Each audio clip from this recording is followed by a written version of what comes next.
You know that feeling when tax season becomes more than just paperwork, when it's the last day before your entire life splits in two.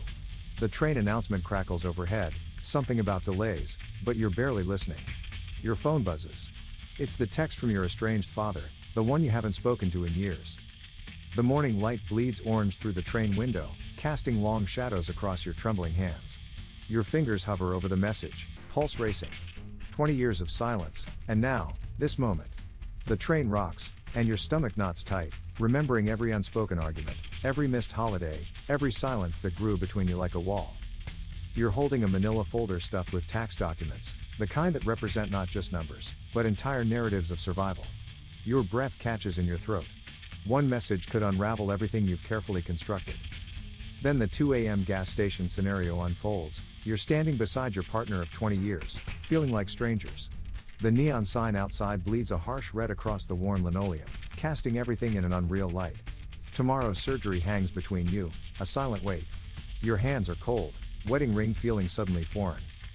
The kitchen rush becomes your third landscape, a restaurant's chaotic heart where job loss feels like a phantom limb. Someone you once wronged moves past you, and the anniversary of that unspoken loss pulses beneath your skin.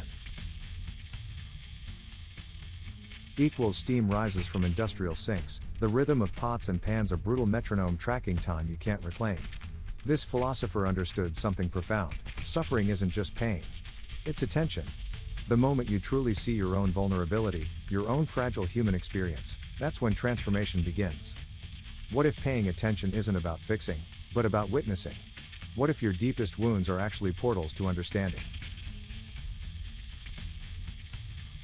That fear you just felt? It is costing you more than you realize. Attention isn't just looking, it's witnessing your own pain without flinching. Simone Weil understood that most human suffering comes from our desperate attempts to look away, to numb, to pretend the sharp edges of our experience don't exist.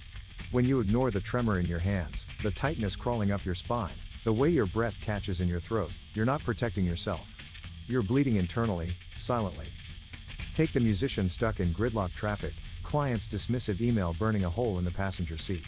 Your violin case sits behind you, a silent reminder of the performance you're preparing for, and the critique that's eating you alive. The overhead streetlight casts orange rectangles across your dashboard. Your fingers grip the steering wheel so tightly your knuckles go white. One text from this client could unravel months of work, and you know it. Or consider the construction worker during lunch break, hard hat resting beside him, staring at his reflection in a mud-splattered truck window. Your fear sits across from you, solid as concrete, wearing your own face but with eyes that know every insecurity. The noonday sun bleeds harsh light across the dusty parking lot. Your sandwich tastes like cardboard. Sunday's dread has already begun colonizing Monday, and you can feel it spreading through your muscles like a slow poison. Then there's that moment in your kitchen at 6 a.m., when the world is still quiet and your ex lives only in memory. The soft dawn light creeps through blinds, casting gray shadows across linoleum. You're making coffee, and suddenly, everything shifts. Your identity is not what it was. Not anymore. Each moment you refuse to look, to truly see, becomes a tax on your future self. The cost compounds. The pain doesn't disappear, it just goes underground, growing roots, waiting. Your attention is the most radical act of self-preservation. Pay it. So why do we do this to ourselves? The answer lies in a fundamental misunderstanding. You're standing in your backyard at 4 a.m., the gray dawn light barely touching the unfinished fence project, your hands trembling around a coffee mug. Mark, your employee, the one you know you need to fire, is scheduled to arrive in 3 hours. Your spine feels like a steel cable, rigid with anticipation and dread. The fence boards you've been meaning to replace sit in a crooked stack against the garage wall, just like your relationship with Mark. Unfinished. Unstable. Each board a metaphor for the conversation you've been avoiding. Your breath catches in your throat, shallow and quick. You know the pattern. Avoiding difficult conversations isn't about kindness. It's about your own discomfort. About the way confrontation makes your hands go cold and your stomach knot itself into tight, painful loops. Mark knows you won't fire him. He's read your hesitation like a map, navigating around your weakness with a practiced ease that makes you hate yourself a little. Simone Weil would say this is where attention becomes crucial. Not the casual glance, but the deep, unflinching look into the mechanism of your own avoidance. Attention demands you see the whole landscape, not just the comfortable parts, but the broken boards, the uneven ground, the conversations left hanging. Your molars clench. The coffee goes cold. Equals dawn bleeds slowly across the backyard, and you know, the longer you wait, the harder this becomes. Patterns don't break themselves. They require a deliberate, painful turning toward the thing you most want to turn away from. The fence. Mark. Your own hesitation. All waiting for you to finally look directly at what you've been avoiding. Equals now that we understand where this wisdom comes from, let us break down exactly how it works. Attention is not passive observation, it's a radical act of presence. You're standing on the wedding reception dance floor, midnight blue city lights bleeding through tall windows. Your coworker, the one who got the promotion you deserved, is spinning his new wife, gold band catching the light. Your hands are cold. 5 minutes before the deadline that will change everything. Your breath catches in your throat. You realize attention isn't about watching, it's about truly seeing. Not the surface performance, but the trembling underneath. His smile is perfect. His movements precise. But you see the micro tension in his jaw, the way his fingers grip just slightly too tight around his wife's waist. This is Simone Weil's wisdom. Real attention requires you to suspend your own narrative. To witness without judgment. To understand that everyone, even those who seem to have everything, carries invisible weight.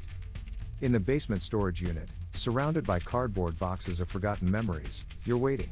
Your teenage daughter sits 3 feet away, body turned slightly away, earbuds in. You're waiting for news about your aging parent that won't come today. The fluorescent-like overhead light casts everything in a flat, merciless glow. Attention means creating space. Not filling silence, but allowing it. Your daughter's shoulders are rigid. Equals her hands, the hands that once reached for yours without hesitation, now clutch her phone like a shield. On the rooftop, city lights sparkling below like fallen stars, you're facing the boss you once admired. Morning light cuts sharp shadows across concrete.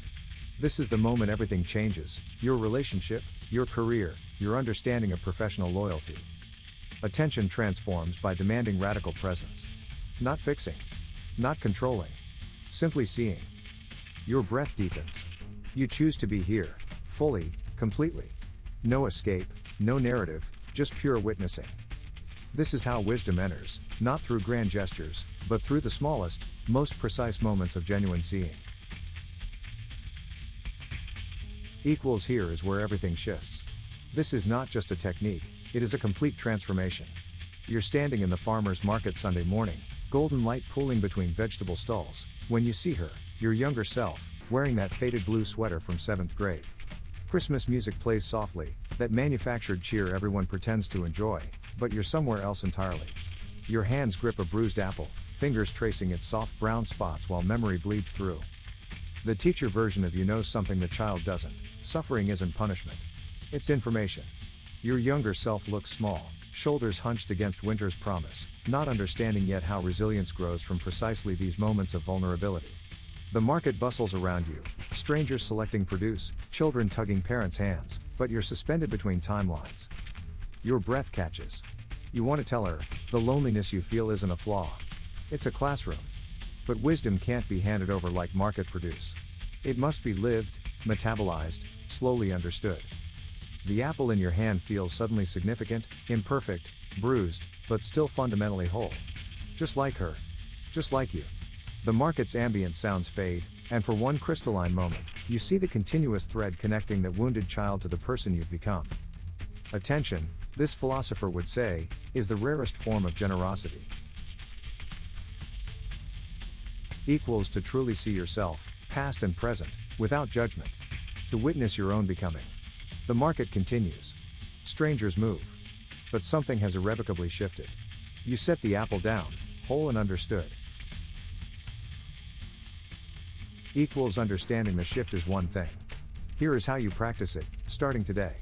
You're standing in the high school gymnasium, the golden hour light bleeding through dusty windows, casting long shadows across the polished floor.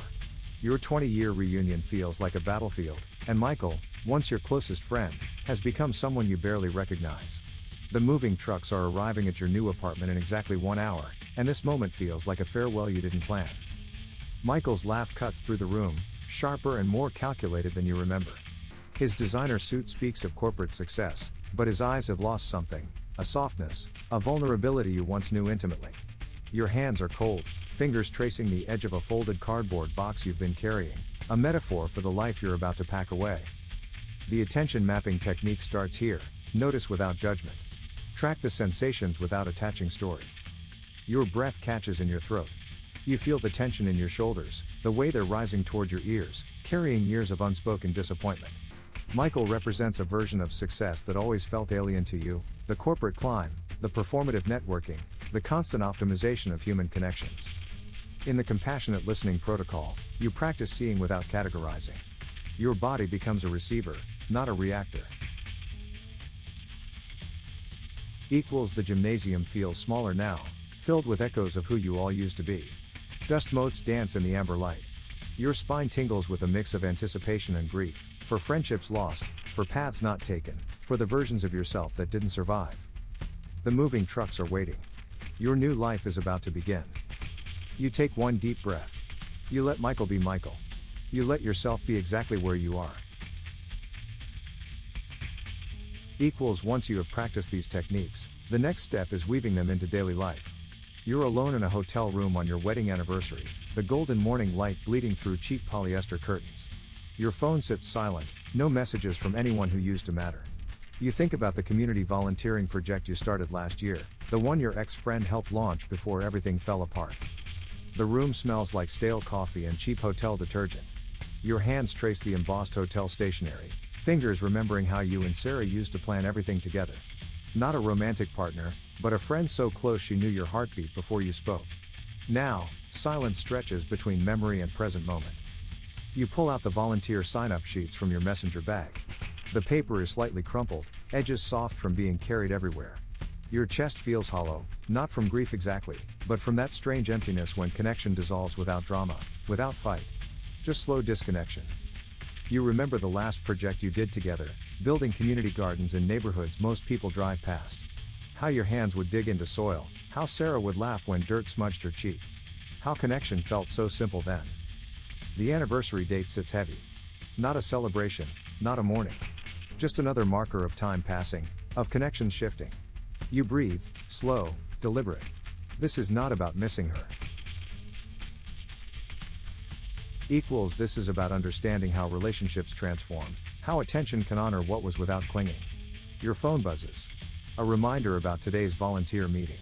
You smile, slightly, quietly. The work continues. The connection evolves.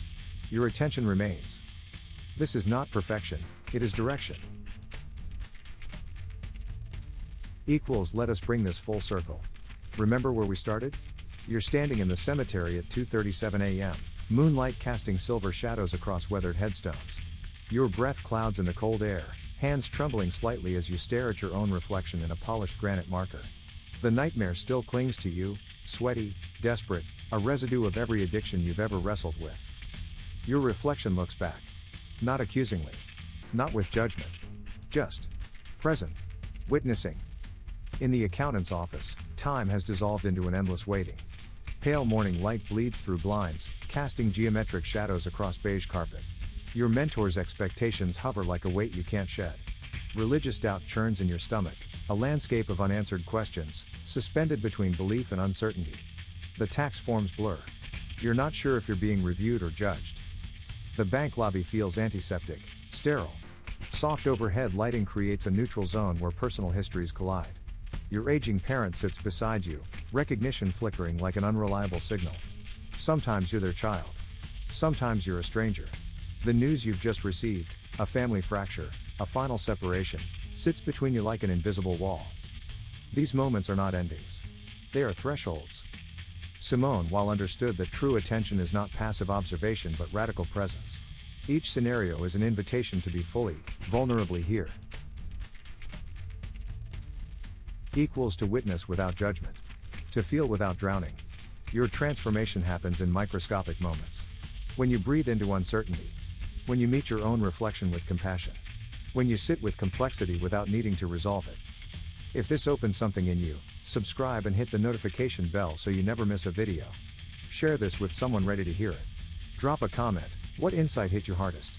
Watch the video appearing on screen now. Your transformation starts not tomorrow, right now, in this breath, in this choice.